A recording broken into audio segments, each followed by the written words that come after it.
Hello friends, welcome to the seventh video of this wonderful module that we have, and we are discussing about development. We are trying to clarify our understanding so that when we go into the real field of development, real field of action, then we really don't make the mistakes that have been done for decades after decades in the name of development.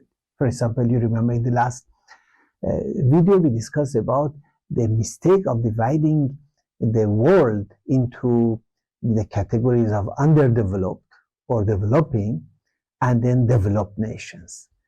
And we said this understanding is purely based on a material conception, material understanding of development, thinking that development only means economic development. And then we see that even the countries that achieve that sort of development, economic development, the ultimate result was greater social disintegration and social problems that have been, the outcome of that kind of approach to development. And then, of course, majority of the people of the world have been deprived of the benefits of those economic developments that have come to these countries. Only a smaller minority have benefited from the advantages of that kind of development thinking. So rather than following a process of development that increases the divide among the people and social crisis among the people, let's consider another approach, and that is peaceful development for all the people. So, to start this discussion, let us reflect on 2 points. First is, what is the opposite of peaceful development? And then secondly, peaceful development of the people depends not only on the practical steps, but also on values and ideas. So development that is affecting the present and the future of mankind is one of the 1,000 issues that require common understanding of the governments and the people, a unified understanding. Peaceful development of all people is dependent on both values, ideas, and also practical steps. We all can contribute to the constructive social processes that are in progress throughout the planet. And this in turn contributes to the design of our common future. What we do will determine our common future. However, the design of our common future will depend on the attitude and assumptions that are the foundation of our socio-economic development activities today. These attitudes and values are reflected in our policies. See, what attitudes we have, what values we have, based on that we make policies. If it is discrimination, so it will be discrimination. If it is materialistic only development, so it is the policy reflects that.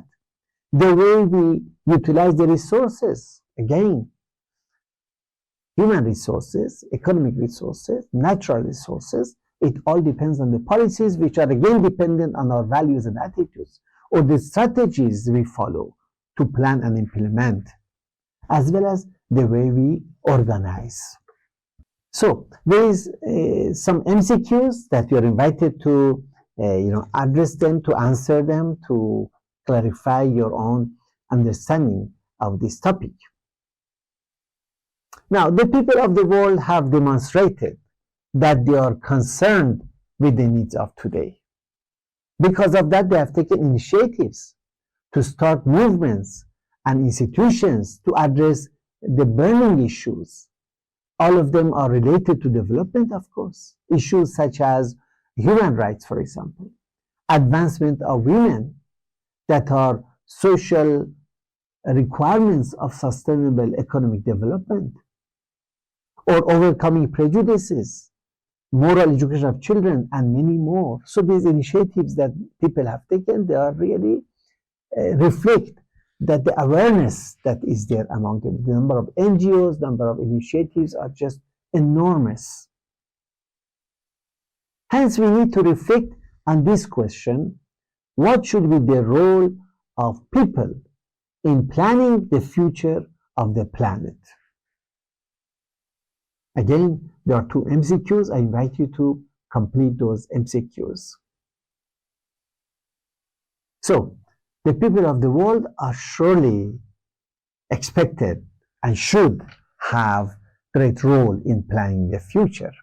Now, in that connection, we should also think about what are the principles that can engage the people of the world to take responsibility for their collective destiny, collective future, and build a better future for themselves, for their children.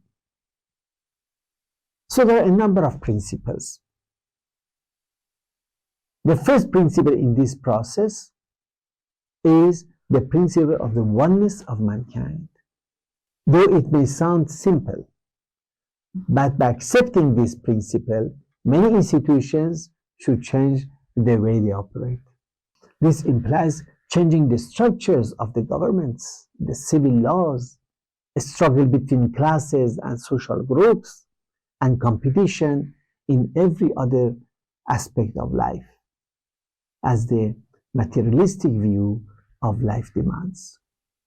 So by accepting that all humanity is one single people, the inhabitants of the earth will stop conflict and begin to learn collaboration and reconciliation.